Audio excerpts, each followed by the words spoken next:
Hello and welcome. If you have a smartphone or a smart device, please take a minute now to pause this video and go to your App Store and download a free QR code reader. You'll find out a little bit more about why later. I assume if you're back with us, that means you've downloaded the QR code reader and you're ready to begin. My name is James May, and I'm a professor of English as a second language at Valencia College in Orlando, Florida. Hi, I'm Wendy Cordelise. I am lab coordinator and EAP adjunct instructor at Valencia College in Orlando.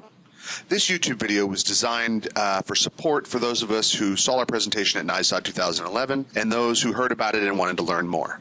What we're going to do today is we're going to talk about a variety of Web 2.0 technologies that can be embedded into your classrooms, into your online learning environments, but more importantly, into SoftChalk. And before we start this conversation, we want to look a little bit at your background knowledge and your scaffolding. And so we're going to talk a little bit about SoftChalk.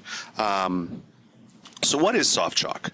Well, SoftChalk can be visited at the NISOD conference, but it could also be visited online. Just go to softchalk.com. What it does is it's a company that allows you to make content, and you can download a free version of their software, but it allows you as a teacher to make content for your students in a very easy way. For example, what you're seeing here is what SoftChalk looks like, and it's a WYSIWYG editor, so whatever you cut and paste in here allows you to see what you get. It's what you see is what you get. That's what WYSIWYG stands for.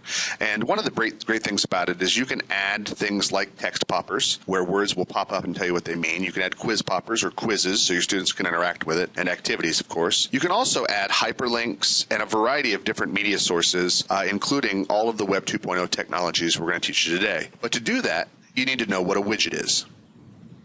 Thanks, James. So what exactly is a widget? Some of you might be unfamiliar with this term, but probably most all of you have seen a widget. On your computer right now, you probably have a little box telling you what the weather is, your stock information, a video, or maybe even counting down to your next vacation or cruise. This is a widget. It's a program controlled by code. The good thing is you don't even need to read code, write code, or understand code. The program does it for you. In order to use widgets, all you need to know is how to embed. So that brings us to our next topic and the heart of our whole presentation. What is embedding?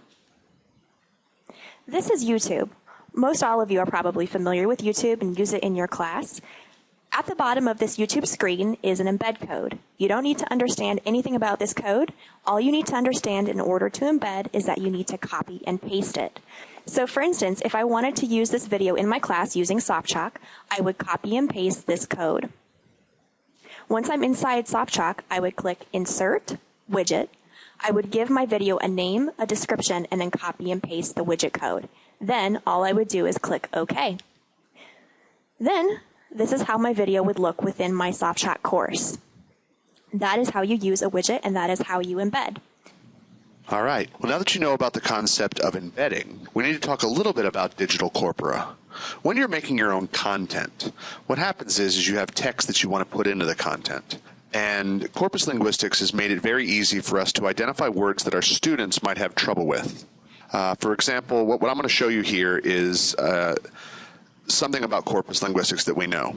One thing we know is that 90%, 89% of all the text that is made up inside of an academic textbook can be accounted for in one of two ways. You can either learn the 6,000 most important words of English, or you can study the 2,570 words, the first 2,000 words plus the academic word list. Both methods account for 90% of all English.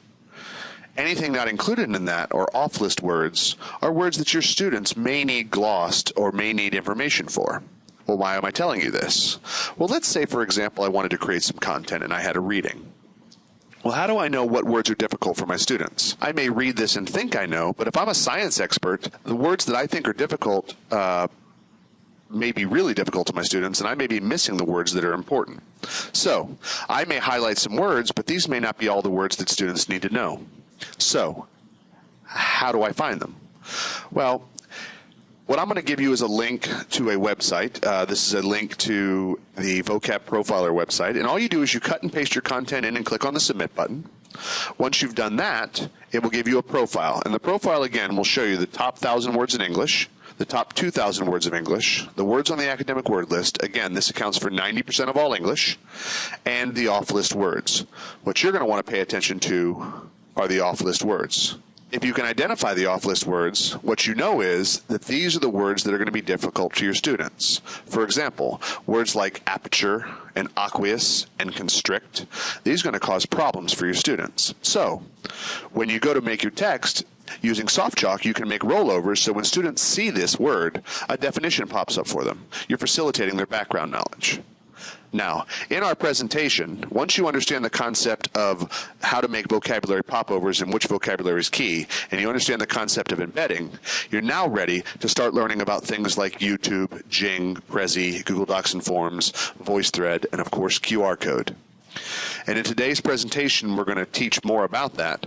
However, if you're watching this on YouTube, go ahead and click on one of these links. And the link will actually take you to a video explaining what it is. Oh yeah, and if you did download a QR code reader, now would be the time to take it out and snap a picture of this QR code. This code will take you to a website that has links to everything you've been shown or previewed in this video. Enjoy!